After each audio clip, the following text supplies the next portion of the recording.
The Corsair plummeted through the frozen Korean sky, trailing black smoke like a death shroud. Below, the mountainous terrain near the Chinese border waited with jagged teeth of rock and ice. Inside the burning cockpit, a man fought against twisted metal and fate itself.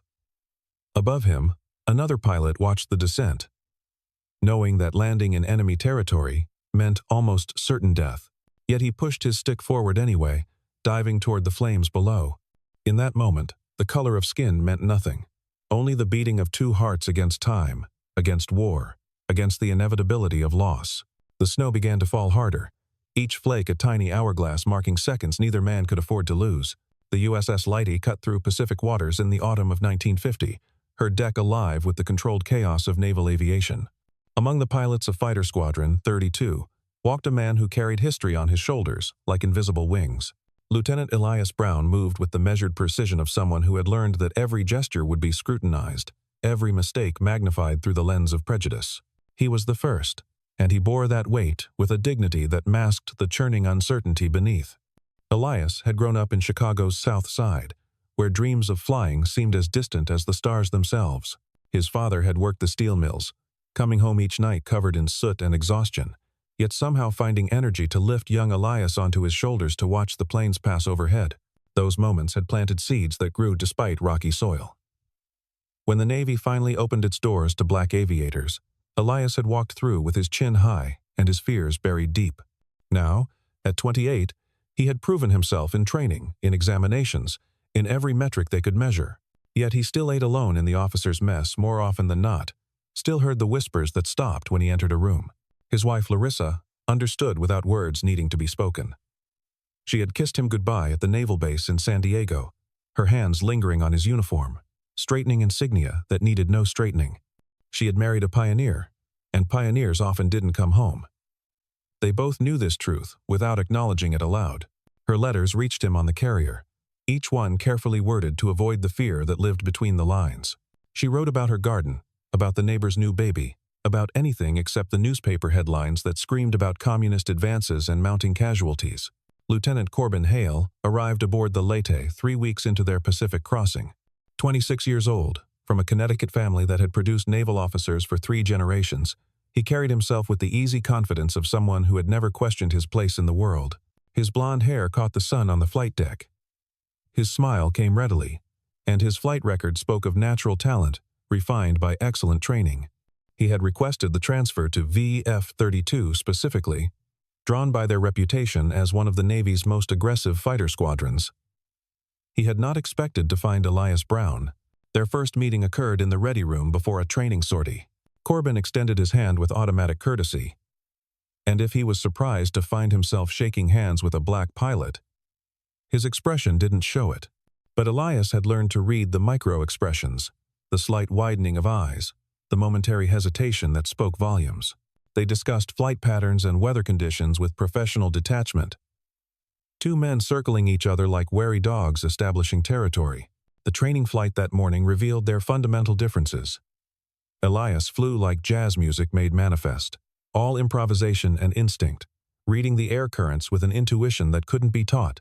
Corbin flew by the book, every maneuver textbook perfect, every angle calculated. When they landed, the squadron commander praised Corbin's precision, while merely nodding at Elias's safe return. The pattern was familiar, so familiar that Elias barely felt the sting anymore. He had learned to write down these small cuts in a leather notebook he kept in his footlocker, not from bitterness but as evidence that he had endured, that he had not broken. The other pilots maintained a careful distance from Elias.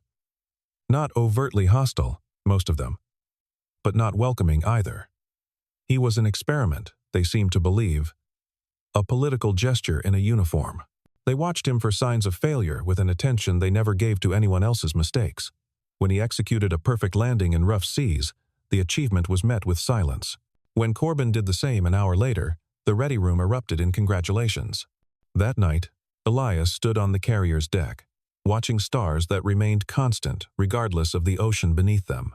The letter from Larissa in his pocket spoke of her pride, her faith in him, her understanding of what he was trying to prove. Not just that a black man could fly a Navy fighter, but that courage and skill transcended the arbitrary boundaries humans drew between themselves. The mission orders had come through that afternoon. They would reach the Korean theater of operations within the week.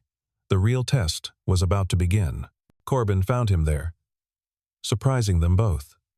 The younger pilot leaned against the railing, maintaining a careful distance that could have been respect or something else entirely. They stood in silence for a while, watching the phosphorescent wake of the great ship. Finally, Corbin spoke, his voice barely audible over the ocean's roar. He asked about Elias's hometown, about how he had learned to fly. Simple questions, but in asking them, he acknowledged Elias as more than just a symbol or an anomaly. It was a beginning, though neither man knew of what. The next morning brought news of Chinese forces massing north of the Yalu River. The war that had seemed like a police action was about to become something far more serious. In the ready room, the pilots studied maps and intelligence reports with newfound intensity. Elias noticed Corbin watching him during the briefing, not with the usual skeptical assessment, but with something approaching curiosity. When they were assigned as wingmen for the next patrol, neither protested. The hand of fate was beginning to write their story, though its ending remained hidden in the fog of war. Their first combat patrol together came 3 days after crossing into the operational area. Flying over the mountainous Korean terrain, Elias felt the familiar tension of entering hostile airspace. Below them, the landscape looked deceptively peaceful. Snow-covered peaks hiding anti-aircraft batteries and enemy fighters. Corbin flew slightly behind, and to his right, maintaining perfect formation. They had practiced this dance dozens of times, but practice and reality were different songs entirely. The moment came without warning. Ground fire erupted from a hidden position, black puffs of flak suddenly filling the air around them. Elias felt his Corsair shudder as shrapnel peppered the fuselage. His engine coughed, sputtered, then caught again. He fought to maintain altitude while scanning for the source of the fire. Corbin's voice crackled through the radio, calm and professional, calling out the gun position. Together they banked hard, diving toward the threat with guns blazing. What happened next would replay in both their minds for different reasons. Elias's engine, already damaged, began to fail. Black smoke poured from beneath the cowling, and the aircraft started losing altitude fast. Corbin could have continued his attack run, could have completed the mission, and left Elias to find his own way home.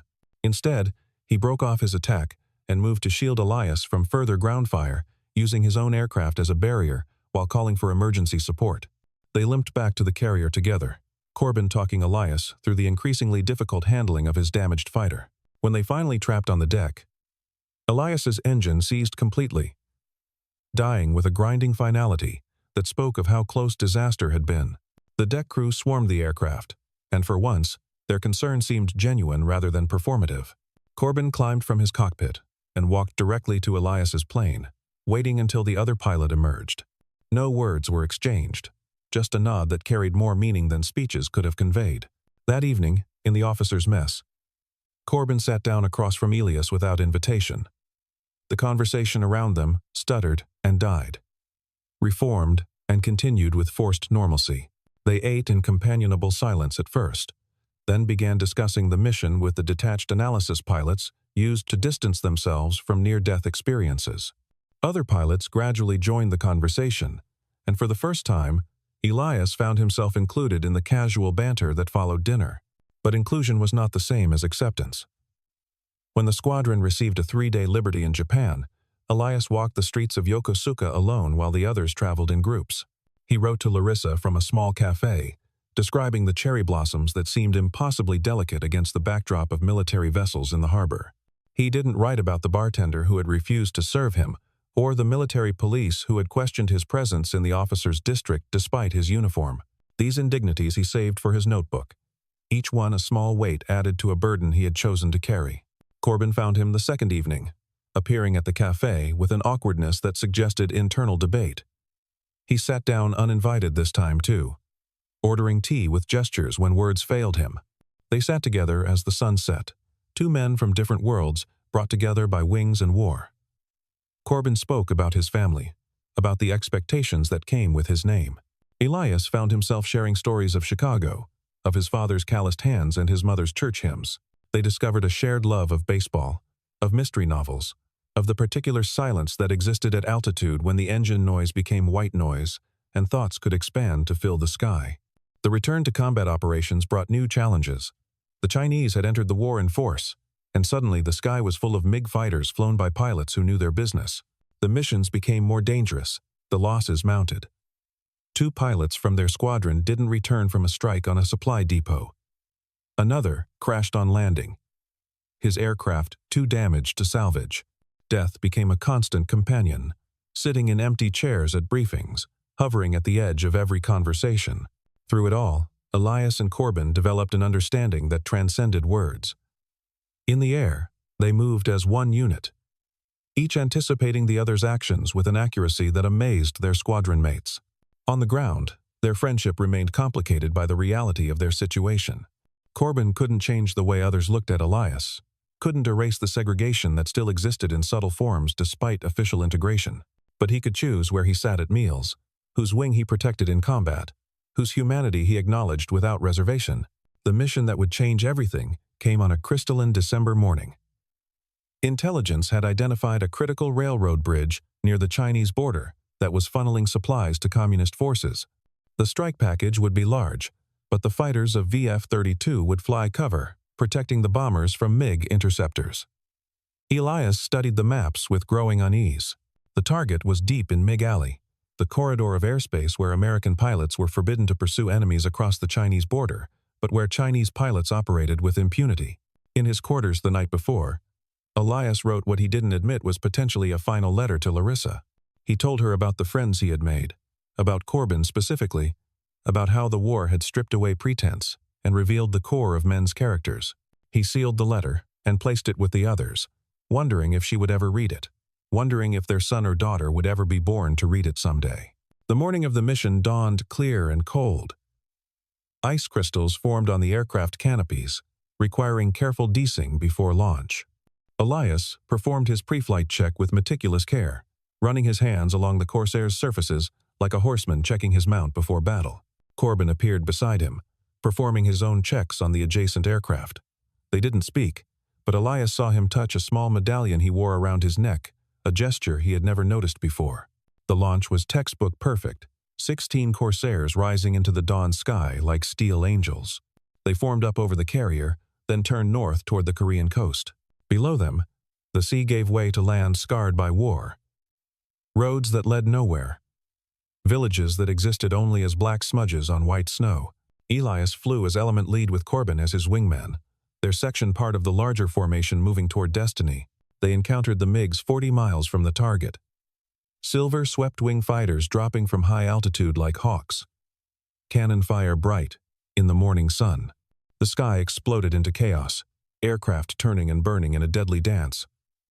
Elias shot down one MiG in the first pass, watching it spiral toward Earth, trailing fire and pieces of itself. Corbin saved him from another that had dropped onto his 6, calling the brake that allowed Elias to evade the stream of cannon shells. The bombers pressed on toward their target while the fighters tangled above. Elias saw another Corsair take hits and begin the long fall toward Earth, no parachute blossoming to mark survival. He forced himself to focus, to survive the next second and the next. The radio chatter was constant now, voices overlapping in urgency and fear. Through it all, Corbin's voice remained steady, calling out threats and clearances with calm precision. They were 5 minutes from the target when Elias felt the impacts. 3 cannon shells punched through his aircraft in quick succession, one shattering the canopy, another puncturing the fuel tank, the third destroying hydraulic lines. The Corsair bucked like a living thing in pain. Blood ran down his face from where plexiglass shards had cut him, and his left arm hung useless, torn by shrapnel. The engine began to cough, then scream, then burst into flames. He called out his status, with the detachment pilots affected when reporting their own doom. The aircraft was dying, taking him with it. Below lay enemy territory, mountains and forest and certain capture if he survived the bailout. The flames were spreading, reaching toward the cockpit with hungry fingers. He reached for the ejection handle, then stopped. The mechanism had been damaged. He could feel it loose in his hand, connected to nothing. Corbin's voice cut through the static and pain. He was staying with him, would guide him toward friendly territory if possible. But Elias knew the mathematics of speed and distance, altitude and fire. He wasn't going to make it. He told Corbin to return to the carrier, to save himself. The response was immediate and profane, a string of words that would have been shocking in any other circumstance but now seemed like a prayer against fate. The Corsair was losing altitude rapidly now, the engine dead, only the whistling of wind through the shattered canopy providing sound. Below, a relatively flat area appeared between two ridges, a narrow valley filled with snow. If he could belly land there, if he could survive the impact, if the fire didn't consume him first. Too many ifs. He fought the stick with his one good arm, forcing the dying aircraft toward that small chance of survival. The impact was violent beyond description. The Corsair hit the snow-covered ground at over 100 miles per hour, skipping once before, plowing into the earth. The landing gear collapsed immediately, the propeller blades bending back like crushed flowers. The fuselage buckled but held, finally coming to rest against a stand of pine trees. Elias was slammed forward against his harness, ribs cracking, consciousness flickering like a candle in wind. When awareness returned, seconds or minutes later, the fire had spread to the cockpit. The instrument panel was melting, dropping bits of burning plastic onto his legs. He tried to move and found himself trapped. The impact had jammed the canopy, bent the fuselage around him like a cage. His left arm was useless, his legs pinned by twisted metal. The smoke was getting thicker, each breath a struggle against suffocation. This was how it would end.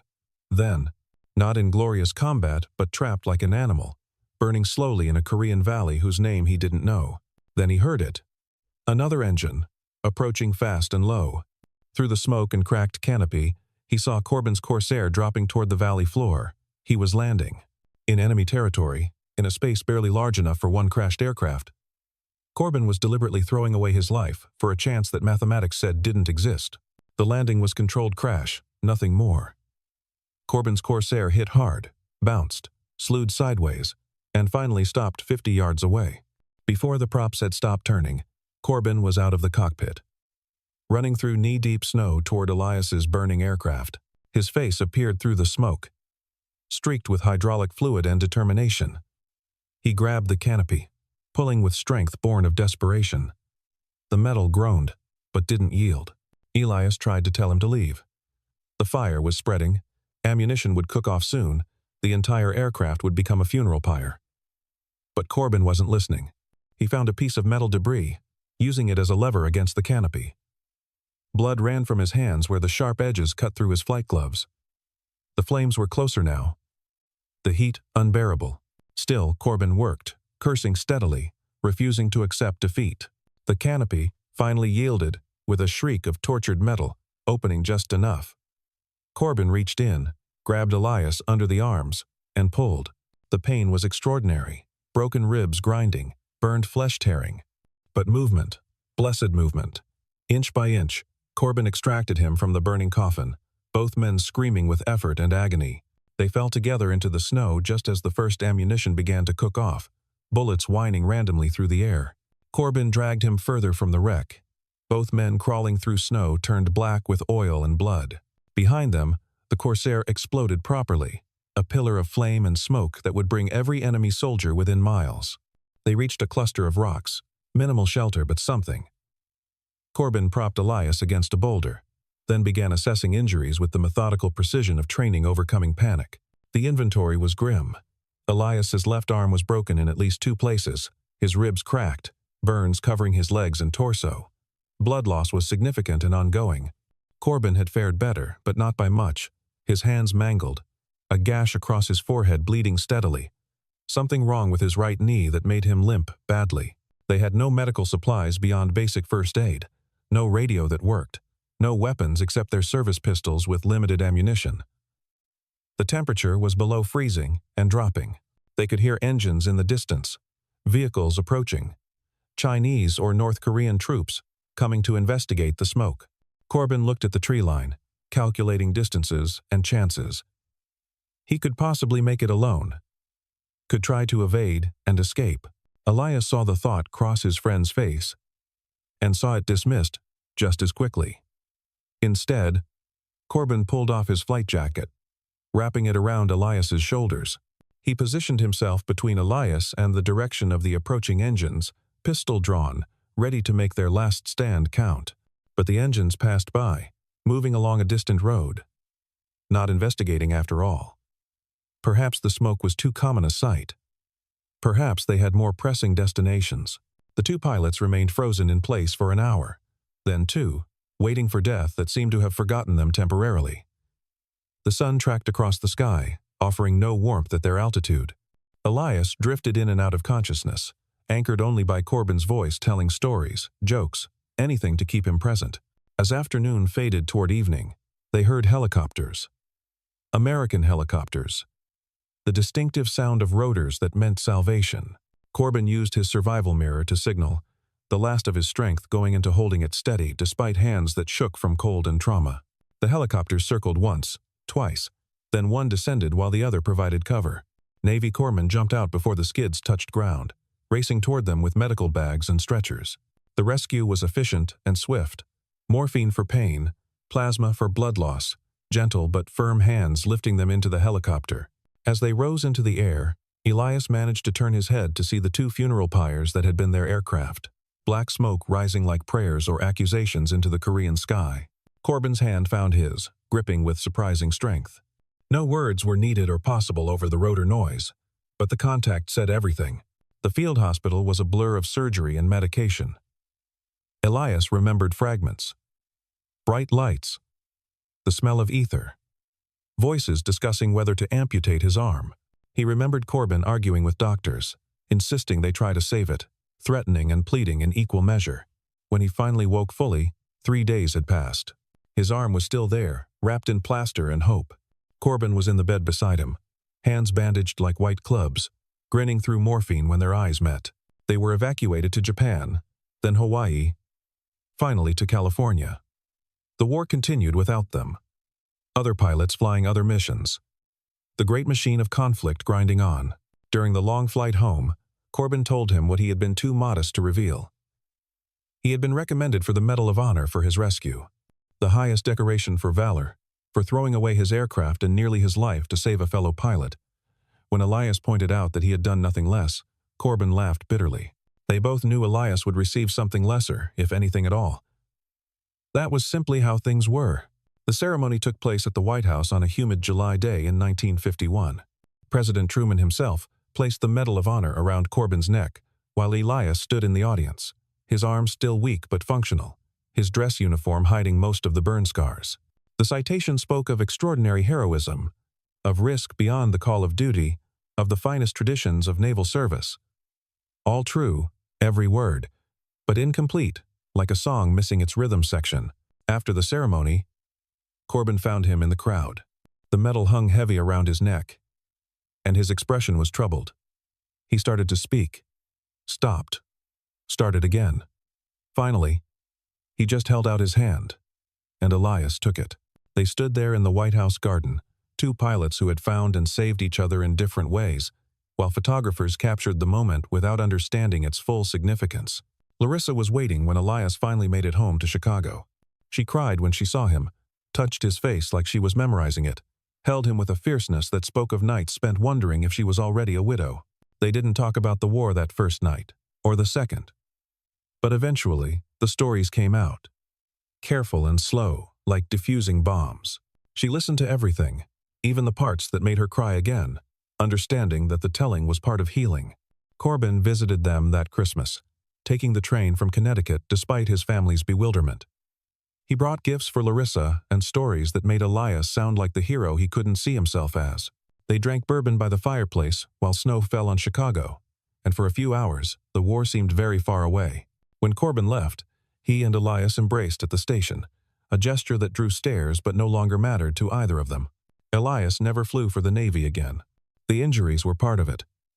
But more than that, he had proven what he set out to prove. He became a flight instructor at a civilian school, teaching young black men and women to reach for the sky. He kept his Navy wings in a frame above his desk, along with a photo from that White House ceremony. Not the official one, but a candid shot Corbin had sent him. Two pilots shaking hands, one black, one white, brothers in everything but blood. Corbin returned to active duty once his hands healed fully. He flew in Korea until the armistice, then in peacetime operations throughout the Pacific. He rose through the ranks, eventually commanding his own squadron, then a carrier air wing. At every promotion ceremony, He told the story of the finest pilot he had ever known, who happened to be the first black naval aviator. He used his position to push for better integration, for judgment based on skill rather than skin color. Small victories, incremental changes, but changes nonetheless. They corresponded regularly over the years. Letters about families growing, careers evolving, a nation slowly and painfully changing. Elias's son became a pilot too, flying commercial jets from Chicago to cities around the world. Corbin's daughter became a doctor, inspired by the corpsmen who had saved her father in Korea. Their lives branched and grew, but the root remained. A frozen valley in Korea, where two men had discovered that courage was colorblind. When Elias died in 1991, Corbin spoke at his funeral. He was 70 years old by then, white-haired and distinguished, but his voice broke when he described that day in Korea. He talked about debt that could never be repaid, about friendship that transcended every barrier society tried to erect. He ended by reading from one of Elias's letters, written from that carrier heading into war. "We are all just men in the sky, hoping to see Earth again. Everything else is just noise." Corbin lived another decade, long enough to see the new millennium, to see barriers fall that had seemed permanent as mountains. On his deathbed, surrounded by children and grandchildren, he spoke of many things. But his last coherent words were about Korea, about choices made in fractions of seconds that defined entire lifetimes. "If I could go back," he said, eyes focused on something beyond the hospital room, "I would still land. Every time, I would still land." They buried him at Arlington National Cemetery, with full military honors. By his request, his grave was placed in sight of the memorial to the Tuskegee Airmen, the black pilots who had proven themselves in an earlier war. It wasn't exactly right. Elias had been Navy, not Army Air Corps. But symbolism mattered. On clear days, visitors could see both sites, could draw their own lines between past and present, between what was and what could be. Years later, a historian researching integration in the military found Elias's notebook in an archive. Page after page of carefully recorded slights, insults, discriminations, both petty and profound. But in the margins, especially after Korea, were other notes. References to Corbin, to other pilots who had chosen to see the man rather than the symbol. Small victories recorded with the same meticulous care as the defeats. The historian published excerpts, and they became part of the curriculum at the Naval Academy, taught to midshipmen who would never fully understand that world but needed to know it had existed. The story could have ended there, with death and memory and the slow march of progress. But stories, like courage, have a way of resurging when most needed. In 2018, the Navy commissioned its newest aircraft carrier, the USS Elias Brown. At the ceremony, a very old man in a wheelchair was helped to the podium. Corbin's son, carrying a worn leather notebook and a black and white photograph. He spoke of two pilots, of a war most had forgotten, of a friendship that had defied every expectation. He read from both men's letters, painting a picture of an America that had been and an America that was still becoming. When he finished, he gave the notebook to the ship's captain, an African-American woman who accepted it with tears streaming down her face. The cycle continued. The story lived on. Proof that sometimes, in the midst of humanity's worst impulses, its best could still emerge. The captain had the notebook placed in the ship's museum, along with the photograph and other memorabilia from both men's lives. But she had one page copied and framed for the bridge. It was from a letter Corbin had written to Elias in 1952, when the wounds were still fresh and the memories still sharp. "They gave me a medal for what I did that day, but you gave me something more valuable. The knowledge that when everything was on the line, I chose right. I chose friendship over fear, humanity over prejudice. That knowledge has shaped every decision since. Thank you for that gift." Below those words, in Elias's careful handwriting, was a response written years later. "You say I gave you a gift, but you gave me my life, not just by pulling me from that burning plane, but by seeing me as a man first, a pilot second, and a symbol last. In a world that insisted on defining me by what I represented, you chose to know who I was. That is the greatest gift one human can give another." The ship's museum became a pilgrimage site of sorts, visited by naval aviators and civilians alike. They came to see the artifacts, but more than that, they came to understand a fundamental truth. that courage takes many forms. Sometimes it's landing a perfectly good aircraft in enemy territory to save a friend. Sometimes it's getting into a cockpit when everyone expects you to fail. Sometimes it's as simple and as difficult as extending a hand across a divide that seems insurmountable. The story spread. As stories do in the digital age, a documentary was made, featuring interviews with family members, fellow pilots, historians. It won awards, sparked discussions, reminded a nation perpetually divided that unity was possible, had been achieved before under the most unlikely circumstances. Schools taught it. Parents told it to children. It became part of the American narrative, in a way that would have amazed both men. But perhaps the most fitting tribute came from an unexpected source. The South Korean government, in a ceremony marking the 70th anniversary of the war, posthumously awarded both men their nation's highest military honor. The citation spoke of sacrifice in defense of freedom, of brotherhood that transcended nationality and race. The medals were presented to the families, who stood together on a stage in Seoul, Americans of different backgrounds, united by a shared history. After the ceremony, Corbin's grandson and Elias's granddaughter walked together through the streets of Seoul, a city that existed in freedom partly because of their grandfather's sacrifice. They didn't need to talk much. The story had been told so many times it was part of their DNA. But as they stood looking out over the Han River, watching the sun set over a prosperous democratic South Korea, Elias's granddaughter spoke. My grandfather wrote in his notebook that he flew for many reasons: to prove he could, to serve his country, to make a better world for his children. But after Korea, he added another reason. He flew because men like your grandfather made it possible to be both a black man and a Navy pilot, not choosing one identity over the other, but embracing both fully. Corbin's grandson nodded, understanding. My grandfather said the medal was the least important thing he brought home from Korea. The most important was the knowledge that friendship could bloom anywhere, even in frozen valleys, where death seemed certain. He said Elias taught him that, not through words, but through being. They stood in comfortable silence. Two grandchildren of men who had found each other in the sky, above a war-torn nation. Around them, Seoul pulsed with life, testament to the endurance of human hope. Somewhere, perhaps, Elias and Corbin were flying still, eternal wingmen in skies that knew no prejudice, where the only colors that mattered were the blue of heaven and the white of clouds. The sun dipped below the horizon, painting the sky in shades of gold and crimson. It was beautiful and temporary, like courage, like friendship, like life itself. But also like those things, its impact lasted long after the light faded. The two grandchildren turned away from the river, walking back into the city their grandfathers had helped save, carrying the story forward into tomorrow. Back in America, the notebook rests in its climate-controlled case aboard the USS Elias Brown. Cadets from the Naval Academy visit regularly, required to read passages as part of their training in leadership and ethics. They learn about technical specifications of Corsair fighters, about tactical operations in the Korean War, about the integration of the military. But mostly, they learn about two men who chose to see each other clearly when the world insisted on blindness. The last entry in Elias's notebook, written just weeks before his death, serves as an epilogue to their story. Corbin asked me once if I regretted anything about our time in Korea. I told him I regretted that it took a war to bring us together, that it required facing death to see life clearly. But perhaps that's human nature. We discover our best selves in our worst moments. He landed in flames to save me, but in truth, we saved each other.